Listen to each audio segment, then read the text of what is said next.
నెల్లూరులో మున్సిపల్ కార్మికులు కదం తొక్కారు. సమస్యల పరిష్కారం కోరుతూ నిరసన ర్యాలీ చేపట్టారు. నగరంలోని గాంధీబొమ్మ కూడలి నుంచి ర్యాలీగా బయలుదేరి కలెక్టర్ కార్యాలయం చేరుకున్నారు. ప్రభుత్వ వైఖరికి వ్యతిరేకంగా పెద్ద ఎత్తున నినాదాలు చేశారు. వారం రోజుల నుంచి ఆందోళనలు చేస్తున్నా స్పందించడం లేదంటూ అధికారులపై అసహనం వ్యక్తపరిచారు. కలెక్టరేట్కు చేరుకున్న కార్మికులు నినాదాలు చేస్తూ నిరసన ధర్నా చేశారు. ఈ క్రమంలో పోలీసులు కార్మికులను లోపలికి అనుమతించకపోవడంతో కార్మికులకు పోలీసుల మధ్య ఘర్షణ వాతావరణం చోటు చేసుకుంది. కొంతమంది కార్మికులు గేటుపై నుంచి కలెక్టర్కు వినతిపత్రం అందజేసేందుకు ప్రయత్నించగా పోలీసులు అడ్డుకున్నారు. ఈ క్రమంలో కొందరు మహిళా కార్మికులకు గాయాలయ్యాయి.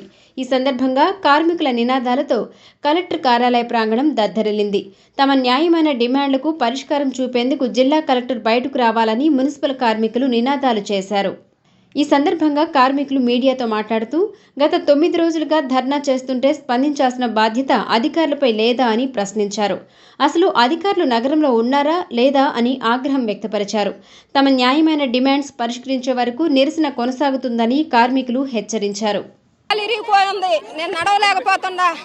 ఈ ప్రభుత్వం ఏం ప్రభుత్వమో ఈ విధంగా మమ్మల్ని సంపక తింటుంది.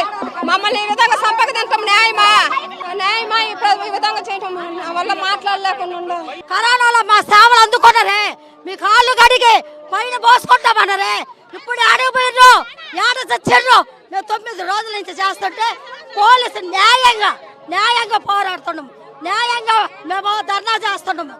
మమ్మల్ని పోలీసు అధికారులను పెట్టి మమ్మల్ని దోపించి 2 మహిళలు మీ జీవమంట వాళ్ళు గోడు కొట్టుకుంటున్నారు. మీరు నాశనానికే, ఈ కూటమి ప్రభుత్వం నాశనానికే మా గోష్ట ఊరకనే బాదు. కరోనాలో మేము చేసిన సేవలు ఊరకనే బావు. మీరు నాశనానికే ఈ కూటమి ప్రభుత్వం గత ఏమలు అట్ట పోయిందో అట్ట నాశనం అయిపోద్ది. లేదా అధికారులు వచ్చే మా ప్రాణాలన్నీ పోయినా పర్వాల, మా వెనకాలైనా బతకాల. ఈ న్యాయమైన ప్రభుత్వాన్ని, ఈ అన్యాయమైన ప్రభుత్వము మేము అణిసివేయాలని కోరుకుంటా ఉండము. మా డిమాండ్లో సంక్షేమ పథకాలు లేవు. ఎప్పుడైనా ఆశ మాకు ఎప్పుడైనా పర్మిట్ అవద్దా అని ఆ కరోనాలో మా ప్రాణాలు పలంగా పెట్టి చేసినవే. మా ప్రాణాలు పలంగా పెట్టి చేస్తే కరోనాలో అయితే మా సేవలు కావాలా? ఇప్పుడైతే మమ్మల్ని తోసేయాలా? ఎక్కడ న్యాయం, ఎక్కడ ఇదే? మీరు చేస్తే జానన స్థలాన్ని కోసమే కదా ఈ పాటలు పడేది. కోట్లు సంపాదించుకొని కమ్మకొచ్చుకొని ఏమి ఎత్తుకోబోతారు?